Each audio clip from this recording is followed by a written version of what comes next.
안녕하십니까? 오늘은 지난번 음토, 기에 이어서 이제 금, 양금에 대해서 말씀을 드리는데 56번째, 7번째 천간 경의 의무의 이 7번째 천간 경을 별경이라고 합니다. 그래서 7번째 천간을 별이라는 하는 이유에 대해서 한번 살펴보도록 하겠습니다. 인사이터 여러분인 우리 구독자님들 많이 한번 생각해 보셨는지 모르겠습니다. 우선 지난번 이 그림에서 그 하늘의 음양 오행 중에 목화, 토, 금, 수가 있는데 그 중에 목화, 무까지는 양권, 그 다음에 기, 금수는 음권으로 된다고 했습니다. 그런데 그 중 양권의 이 첫 번째인 갑은 씨앗, 그러니까 지난번에 있는 기운을, 하늘의 기운을 열고 나와서 싹을 키워서 세우는 겁니다. 그러니까 그 세운 다음에 이 병에 가서는 이렇게 확산이 되는 거죠. 확산이 되고, 그 다음에 이 확산된 다음에 이 정에 와서는 다시 새로운 기운을 갈고리로 걸어서 끌고 정상까지 올리는 겁니다. 그 다음에 무에 와서는 이 정상까지 끌어올린 기운이 무성하게 이제 만드는 거죠. 무성하게, 너무 무성하다 보니까 이 기운이 막 떨어져 나가는 겁니다. 그리고 이 떨어져 나온 기운을 모으는 겁니다. 모아 그 모음기, 그래서 몸기가 되는 겁니다. 이 기운은 다시 땅으로 내려갈 준비를 하는 거죠. 그래서 정점에서 땅 경으로 이제 내려오는 겁니다. 자, 이 경은 소전체에 보면요, 별경 이런 식으로 되어 있는데, 이런 글자로 되는데, 이것을 파자를 해보면은 요 위에 있는 방패간자와 이렇게 생긴, 그 다음에 밭들공으로 되어 있습니다. 이 방패간 또 다시 파자를 해보면은 1 플러스 10으로 되어 있습니다. 이것은 즉 하늘의 기운을 열고 다시 내려오는 그런 모양인 겁니다. 그러면 이 내려오면 어떻게 되느냐? 이 두 손으로 땅에서 이제 받드는 겁니다. 그래서 이거를 뜻하는 것인데, 이거는 하늘의 기운을 받으니까 행운인 겁니다. 그래서 서양에서도 럭키 세븐이다 그러지 않습니까? 그래서 이 경자가 어디에 있나 보면은 갑이 1, 을이 2, 병이 3, 정이 4, 무가 5고 기가 6, 경이 7인 겁니다. 7. 그런데 이 7 럭키 세븐이라고 그러는데, 이 럭키 세븐은 또 어떤 식으로 되냐면은 양권에서는 태양의 기운을 받는 게 최고입니다. 낮에는.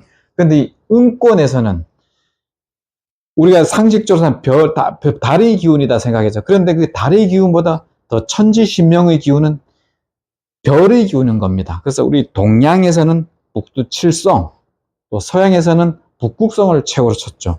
그래서 이 별의 기운을 받는 그런 이제 경이 되는 겁니다. 그래서 이 별의 기운을 받는다 해서 이 별경 첫 번째로 받는 기운은 별에서 내려온다 해서 별경이라고 하는데, 이거는 이제 그 우리가 동양에서는 북두칠성을 최고로 친다 그랬지 않습니까? 그래서 이 북두칠성을 기준으로 동서남북 사방에 7자리씩 이제 별자리가 있는 겁니다.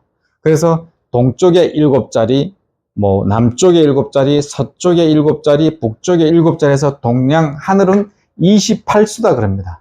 그래서 각 방의 별자리를 구성하는 수도 7인 겁니다. 7. 그리고 서양의 종교적, 문화적으로도 이 7을 완전수라고 그럽니다. 완전수. 왜 그러냐면은 하나님이 천지 창조를 하실 때 6일간 모든 걸 지으시고 7일날 완성됨으로써 쉼이 있었거든요. 안식일.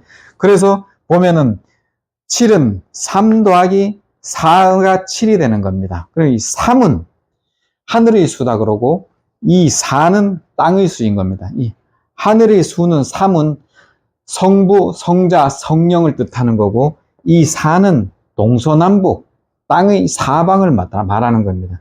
그래서 이 하늘과 땅이 합해진 수는 완전하다 해서 완전수 7을 하고, 이걸 곱하면 이제 12가 됩니다.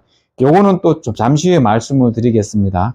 그 다음에 서양에서는 그래서 이 7을 완전수라고 하는데, 동양에서는 이 10을 완전수라고 합니다.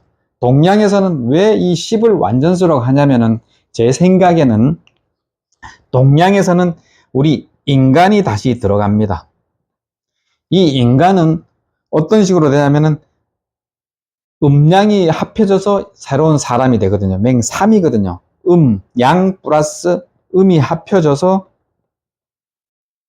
인간이 되는데, 인간이 새로 탄생, 이 천지 창조된 하늘과 땅에 더해서 3이라는 인간이 더해졌을 때 완전하다 해서 동양에서는 완전수다 그러거든요. 그리고 수학적인 완전수는 또 개념이 약간 틀립니다. 수학의 완전수는 그 소인수 분해를 해갖고 약수가 나왔을 때 자기 자신을 제외한 약수를 더해서 자기 자신이 됐을 때 그게 완전수다 그러거든요. 예를 들면 6.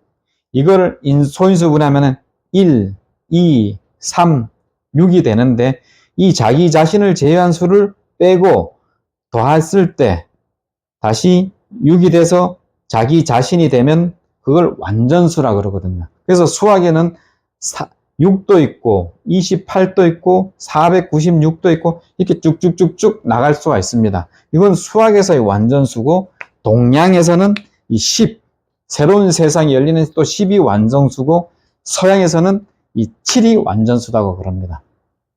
그런데 이 더했을 땐 7이 완전수가 되고 이걸 이제 하늘과 땅의 기운을 곱하면은 12가 됩니다. 12, 12개. 이 12도 이제 별자리입니다. 우리가 이제 태어났을 때 나이 태어난 달의 별의 기운을 받고 태어난다고 그러지 않습니까? 그 북두칠성의 기운을 받고 태어난다고 하고 삼신할매가. 그래서 우리는 별의 기운을 받고 태어나는 겁니다. 그래서 내가 태어난 달이 왔을 때 나이를 한 살을 더 먹지 않습니까? 그래서 이 경을 나이경이라고도 합니다. 그 다음에 나이가 들수록 사람은 또 단단해지고 뭐 굳세지지 않습니까? 그래서 이걸 또 단단할 경이라고 할 수가 있고, 그 다음에 이 있던 이 기운이 응결되는 겁니다. 경으로. 그래서 모아지기 때문에 기운이 모여져서 단단해진다 해서 변화할 경이라고도 합니다. 그런데 왜 우리는 별경이라고 했는데 별을 뜻은 알았는데 왜 그럼 경이라고 할까요? 이 경이라고 하는 것은 하늘의 기운이 내려오면은 우리는 어떻습니까? 하늘의 축복을 받은 거지 않습니까? 그럼 경축할 일이고 경사스러운 일입니다. 그래서 별의 기운을 받고 하늘의 기운을 받는 것을 경사스럽다 해서 제 생각에는 경이라고 쓴 것 같아요. 그래서 이 경축할 경은 이렇게 쓰는데, 이 경자를 보면은 제가 옛날에 이제 이 통찰 한자를 처음 시작할 때 한자의 음성학적 배경은 한글이고 한글의 의미론적 근거는 한자에 대해서 우리 한글은 양의 글자인 한글과 음의 글자인 한자가 합해져야 큰 글이 된다고 제가 말씀을 드렸지 않습니까? 그래서 한글을 한번 놓고 이 경을 쭉 보면은 이 경자도 같은 공통된 분모가 어느 정도 이제 나오는 겁니다. 이 경자도 보면은 그 7번째 천간경, 경사경, 뭐 경축할 경, 서울경, 그 다음에 경전할 때 경, 이런 식으로 약간의 공통 분모나 뭐 이런 걸 좀 찾을 수가 있을 겁니다. 그래서 이 경축할 일 해서 별의 기운을 받으면 경사스럽다고 생각해서 아마 경을 쓰지 않았는가, 이렇게 한번 생각해 봅니다. 여러분들도 왜 이런지 한번 곰곰이 생각해 보시고, 우리가 AI는 문헌에 있거나 뭐 책에 있거나 모든 건 AI에 다 있습니다. 그 AI가 찾을 수 없는 것을 우리가 찾는 게 우리 구독자님인 인사이터들의 역할이지 않습니까? 이런 식으로 이제 AI 시대가 만연하는데 이 AI보다 한 단계 위에서 생각할 수 있는 우리 구독자 인사이터가 되기를 바란 뜻에서 오늘 또 이렇게 말씀을 드렸고, 다음번에는 그 경 다음에 신이라는 이제 음금이 이제 또 있거든요. 이건 양금이고, 거기에 대해서 이제 저희 생각을 말씀을 드릴 텐데, 우리 구독자 인사이터 여러분들도 2주 동안 한번 잘 생각해 보셔가지고 저와 한번 눈높이를 또 맞춰보도록 하겠습니다. 오늘 또 감사드리겠습니다. 고맙습니다.